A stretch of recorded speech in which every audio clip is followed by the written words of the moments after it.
সকলোকে সুপ্ৰভাত জনাই নতুন এটা ভিডিঅ'লৈ আপোনালোকক আটাইকে স্বাগতম জনাইছো আৰু আজি আপোনালোকৰ ওচৰত এনেকুৱা এজন ব্যক্তি চিনাকি কৰি দিম যিজন ব্যক্তিয়ে নেকি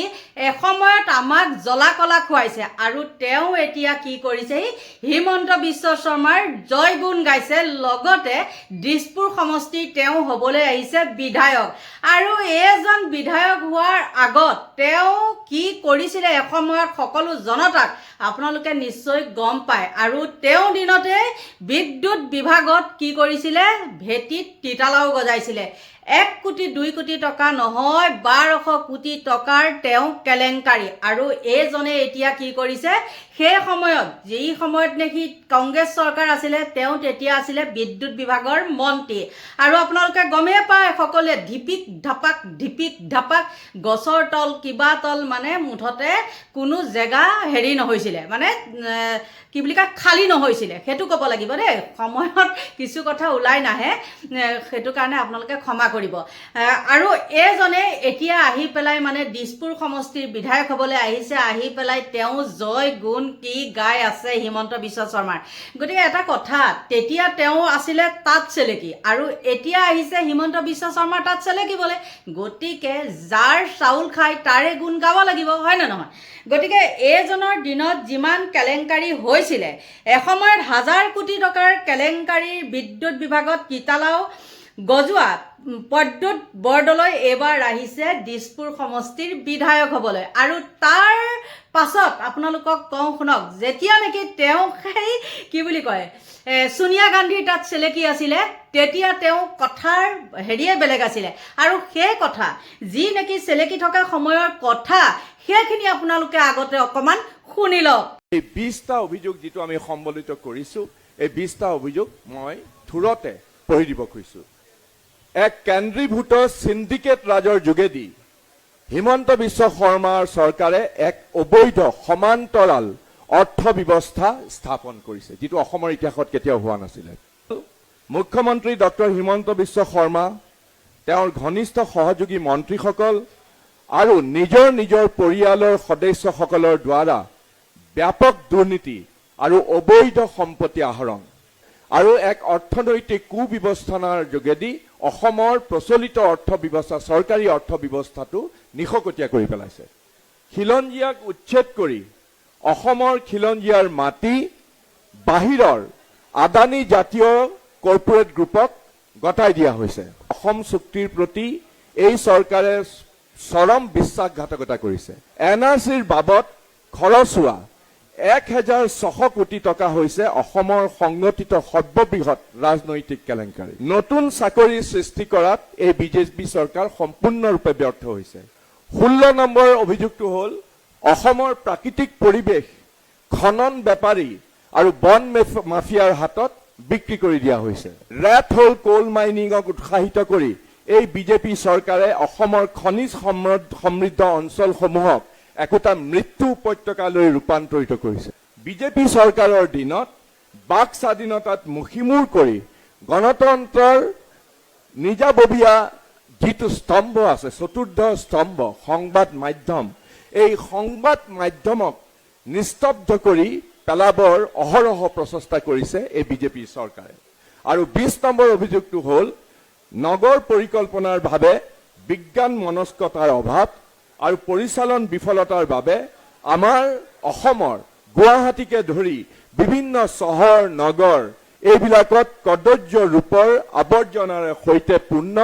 আৰু চহৰীয়া অঞ্চলবিলাকত বানপানীত আবদ্ধ কৰি বানগ্ৰস্ত কৰি তোলাৰ যিটো কাম কৰিছে এইকেইটাই হ'ল আমাৰ 20টা অভিযোগ আপুনি আজি আপোনাৰ কৰ্মসূচী উল্লেখ কৰিছে তাৰে ভিতৰত আমি কেইটামান উল্লেখযোগ্য দেখা পাইছো আপুনি এটা কথা কৈছে ফেমিলি ডক্টৰ মডেল অকমান বুজাই দিব নেকি বিষয়টো ফেমিলি ডক্টৰ মডেলটো মোৰ এটা উচ্চ অভিলাষী কাৰণ মই যেতিয়া দিছপুৰ সমষ্টিৰ উপকণ্ঠ বটাঘুলি অঞ্চল উদালবাক্ৰা অঞ্চলৰ যিবিলাক আমাৰ পাহাৰীয়া অঞ্চলবিলাক যদিও দিছপুৰৰ মেডিকেল ফেচিলিটিজ গোটেই অসমৰ ভিতৰতে ভাল গুৱাহাটী মেডিকেল কলেজত কেঞ্চাৰ হস্পিটেল স্পেচিয়েলিটি হস্পিটেল বা বেলেগ বেলেগ সুবিধা আছে কিন্তু উপকণ্ঠ অঞ্চলত যিবিলাক দুখীয়া আৰ্থিকভাৱে দুৰ্বল ফেমিলি আচলতে ঠাউকতে যিটো স্বাস্থ্যসেৱাৰ সুবিধা পাব লাগিছে পোৱা নাই গতিকে মই এইটো এটা পৰিকল্পনা কৰিছোঁ ইয়াত কিন্তু অকল চৰকাৰী ব্যৱস্থাৰ জৰিয়তেই নহয় মই আমাৰ প্ৰাইভেট যিমানবিলাক হস্পিটেলছ আছে নাৰ্ছিং হোমছ আছে বেলেগ বেলেগ ঠাইত তেওঁলোককো মোৰ এইটোত সন্নিৱিষ্ট কৰিব খুজিছে এইটো it will B A public private partnership model মানে এজন ডক্টৰ এটা অঞ্চলৰ দায়িত্বত থাকিব তেনেকুৱা হ'ব নেকি? তেনেকুৱাই মোৰতো আল্টিমেট এইম হ'ল প্ৰতিটো ফেমিলিৰ লগত অন্ততঃ দৰকাৰ হ'লে এজন ডক্টৰ আৰু এগৰাকী নাৰ্ছৰ সেৱা উপলব্ধ কৰিব লাগিব আপুনি এটা প্ৰতিশ্ৰুতি দিছে ফ্লাড ফ্ৰী দিছপুৰ খুব চাওক। ইম্পৰ্টেণ্ট প্ৰতিশ্ৰুতি কিন্তু এতিয়ালৈকে দেখা পাইছোঁ যে সেইটো হোৱা নাই কিন্তু মই আপোনাক এটা কথা কওঁ ফ্লাড ফ্ৰী ময়ো মোৰ হাতত যাদুদণ্ড নাই যে মই এনেকৈ কৰি দিলোঁ চব ফ্লাড ফ্ৰী হৈ গ'ল ইয়াৰ কাৰণে বিজ্ঞানসুলভ দৃষ্টিভংগীৰে এটা সংবিধান উলিয়াবলৈ মই চেষ্টা কৰিছোঁ কিন্তু এই সমাধান সম্ভৱ হ'ব যদিহে দিছপুৰত হ'বই দিছপুৰত বিজেপি দল চৰকাৰ হ'ব আৰু ডক্টৰ হিমন্ত বিশ্ব শৰ্মাৰ নিচিনা অতি উদ্যমী আৰু গতিশীল মানুহ মুখ্যমন্ত্ৰীৰ দায়িত্বত থাকে আৰু তেতিয়াহ'লে মই ভাবোঁ মই জনপ্ৰতিনিধি হিচাপে এই সমস্যাবিলাক এটা বৈজ্ঞানিক বিজ্ঞানসুলভ দৃষ্টিভংগীৰে একোটা সমাধান উলিয়াবলৈ পাৰিম ছাত্ৰ ছাত্ৰীসকলৰ কাৰণে আপুনি এটা আঁচনি কৰিছে সেইটো অকণমান কেনেধৰণে আপুনি ভাবিছে মই ইয়াত লিখিয়ে দিছোঁ স্পষ্টভাৱে যে ইয়াত মই লিখিছোঁ দীক্ষা মৈত্ৰী মানে মই পাহাৰীয়া অঞ্চলত আকৌ যাওঁতে মই দেখিছোঁ যে আমাৰ ল'ৰা ছোৱালীয়ে সাধাৰণতে অসমীয়া মিডিয়ামতে পঢ়া শুনা কৰে তেওঁলোকৰ যিটো এক্সপ'জাৰ নগৰীয়া ইয়াত বোলে প্ৰাইভেট স্কুলত পঢ়া ইয়াত যিবিলাক পঢ়ে তেওঁলোকে সুবিধা নাপায় তেওঁলোকে এক্সপ'জাৰ নাপায় সেইকাৰণে মই কি ভাবিছোঁ মই ৰাতিটোৰ ভিতৰতে কিবা বিপ্লৱ আনিব নোৱাৰোঁ কিন্তু আমাৰ যিবিলাক সৰু ল'ৰা ছোৱালী স্কুলীয়া তেওঁলোকক হাতত ধৰি পেলাই হেণ্ড হোল্ডিং কৰিবৰ কাৰণে তাৰে সেই অঞ্চলৰ কোনোবা শিক্ষিতা যুৱতী আছে কোনোবাই হায়াৰ ছেকেণ্ডেৰী পাছ কৰিলে কোনোবাই কলেজত পঢ়ি আছে তেওঁলোকক মই নিয়োজিত কৰিব খুজিছোঁ যাতে মেণ্টৰশ্বিপ কৰি তেওঁলোকক যাতে এই সৰু ল'ৰা ছোৱালীবিলাকক শিক্ষাৰ দিশত মৌলিক শিক্ষাৰ দিশত যাতে সহায় কৰে সেইটোৱে দীক্ষা মৈত্ৰী ৰাইজৰ সহায়ত আত্মবিশ্বাস কিমান বৃদ্ধি পাইছে একেবাৰে আপোনালোকে নিজেই দেখিছে মই যলৈকে গৈছোঁ ৰাইজে অতি উষ্মভাৱে তেওঁলোকৰ বডি লেংগুৱেজে হাঁহি দেখিলে গম পায় মই বহুতবাৰ ইলেকশ্যন খেলিছোঁ মোৰ কাৰণে দিছপুৰত আহি এইটো এটা স্বৰ্গীয় অনুভূতি সঁচাকৈ থেংক ইউ এইখনে আছিল সেইখন মুখ যেতিয়া নেকি সোনিয়া গান্ধীক বহুৱাই লৈ প্ৰিয়ংকা গান্ধীক বহুৱাই লৈ তেওঁ এইবিলাক ভাষণ মাৰিছিলে চশমা তল ওপৰ এনেকৈ কৰি আৰু এতিয়া তেওঁ ক্ষমতাৰ খকটো খকেই এগৰাকী মহিলাৰ অনুৰোধত তেওঁ আহি গ'ল ইয়াত আৰু আপোনালোকে গম পায়ে পুতেকক তাত দিলে বোলে পুখুৰী পাৰ সিপাৰ এনেকৈ যে এখন খেল খেলে যে ঠিক পুখুৰী পাৰত সেইফালে থৈ দিলে পুতেকক আৰু তেওঁ ইয়াত আহি জাপ দি দিলে মানে যিয়ে নহওক আৰু থাকিব মুঠতে হিমন্ত বিশ্ব শৰ্মাৰ চেলেকি থাকিব ভৰি মালিচ কৰি আৰু এইজনে আপোনালোকে শুনিলে তেওঁ ক'ত কি কৰিছিলে চন্দ্ৰপুৰৰ পৰা আদি কৰি মই ইমানখিনি যদি এতিয়া সেইবিলাক ক'বলৈ যাওঁ একেবাৰে ৰামায়ণ মহাভাৰত হ'ব গতিকে আপোনালোকৰো ধৈৰ্য নাই মানে আপোনালোকৰ নেট পেক শেষ কৰাতকৈ সেইকাৰণে ভিডিঅ'টো মানে কি কৰিবলৈ চাওঁ সদায় সৰু কৰিবলৈ চাওঁ কিন্তু সৰু কৰিবলৈ চাওঁতে কি হয় ডাঙৰ হৈ গৈ থাকে আৰু এইজনৰ কথাখিনি আপোনালোকে শুনিলে নহয় আৰু কিখন মুখেৰে বাৰু এইখিনি কথা কোৱাৰ পিছত কিখন মুখেৰে আহিছে তেওঁ ইয়াৰ পৰা হেৰি কৰিবলৈ মানে কি বুলি কয় বিধায়ক হ'বলৈ দিছপুৰৰ পৰা আৰু আমাৰ কপাল ভাল আমি এইবাৰ তেওঁৰ দৰে এজনক আমি ভোট দিবলৈ নাপাওঁ এইবাৰ আমাৰ কি হয় আগতে আমি দিছপুৰ সমষ্টিৰ আছিলোঁ কিন্তু এতিয়া আমি হ'লোঁ নিউ গুৱাহাটী গতিকে বন্ধু বান্ধৱীসকল এনেকুৱা কিছুমান স্বাৰ্থলোভী নিজৰ স্বাৰ্থৰ কাৰণে তেওঁলোকে কি যে কৰিব পাৰে সঁচাকৈ মানুহে যে কয় মানে ৰাজনীতিত নিচিনা লেতেৰা বস্তুৱে নাই আৰু এইজনৰ এতিয়াতো সেইবিলাক কথা তেতিয়া কৈ গৈছিলে কিন্তু এইখিনি কথাটো এতিয়াও মজুত আছে হয় না নহয় মই যেনেকৈ আপোনালোকক দেখাই দিলোঁ মই য'ৰ পৰা ধৰক পাইছোঁ সেইবিলাকতো মজুত আছে কিন্তু এইখন মুখেৰে তেওঁ বাৰু এতিয়া কেনেকৈ প্ৰচাৰ চলাই আছে সেইটোহে একেবাৰে লক্ষণীয় দেই লাজে লাগে এনেকুৱা ধৰণৰ মানুহক কিহৰ সন্মান কৰিবলৈ মন যায় বাৰু কওকচোন আমি যে কিছুমান কথা আপুনি কওঁ কিন্তু এইবিলাক আপুনি কোৱা যোগ্য নহয়ে আৰু ভিডিঅ'টোৰ মাজতে কওঁ আজিৰ পৰা কেইদিনমানৰ দুদিনৰ আগত মই সেই কীটাণুৰ যে এটা ভিডিঅ' দিছিলোঁ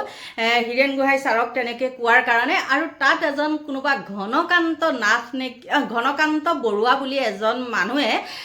মোক কৈছে মই বোলে বহুত বেয়া শব্দ ইউজ কৰোঁ। আপোনালোকে কওকচোন, তেওঁ যে ক'লে মই বেয়া শব্দ ইউজ কৰোঁ, মই যিটো কথা কওঁ মই বেয়া শব্দ ইউজ কৰোঁ নে সত্য শুদ্ধ কথাটো কওঁ? কিন্তু সেই যিটো ভিডিঅ' দিছিলোঁ তাত ইমান কমেণ্ট আহিছে, তাৰ মাজত কিন্তু সেইটো কমেণ্টহে নিগেটিভ কমেণ্ট, আৰু নিগেটিভ কমেণ্ট হ'লেও মই তেওঁক একদম ধন্যবাদ দিছোঁ, কাৰণ যিমানখিনি সময় খৰচ কৰি তেওঁ লিখিছে আৰু কমেণ্টটো দিছিলে ৰাতিপুৱাৰ সময়ত, মই কমেণ্টটো ডিলিট কৰি দিলোঁ, কিন্তু তেওঁক মই বহুত বহুত ধন্যবাদ দিছোঁ। সময় উলিয়াই যে তেওঁ মোক সেইটো আঙুলিয়াই দিছে, আৰু মই আজিলৈকে সেই তেনেকুৱা যিবিলাক আজিকালি ছ'চিয়েল মিডিয়াৰ ল'ৰা ছোৱালীবিলাকে চাব নোৱাৰা হৈছে তেনেকুৱা শব্দ বা তেনেকুৱা কাপোৰ কানি পিন্ধি কিন্তু মই ভিডিঅ' বনোৱা নাই। আৰু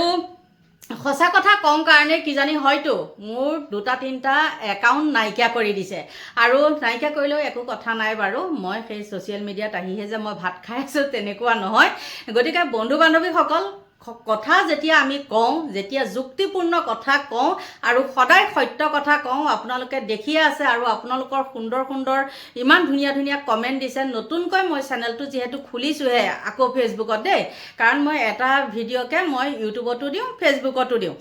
গতিকে বন্ধু বান্ধৱীসকল, আৰু সেই মানুহজনলৈ মই ঘনকান্ত বৰুৱা বোলা মানুহজনলৈ মই ধন্যবাদ দিছোঁ, তেওঁ বোলে মোৰ ভিডিঅ' প্ৰায় চায়। কিন্তু আপোনালোকে কওকচোন, মই বেয়া কথা কওঁ নেকি বাৰু? যদিও কৈছোঁ কিন্তু চাগে একেবাৰে নক'বলগীয়া কোৱা নাই দেই।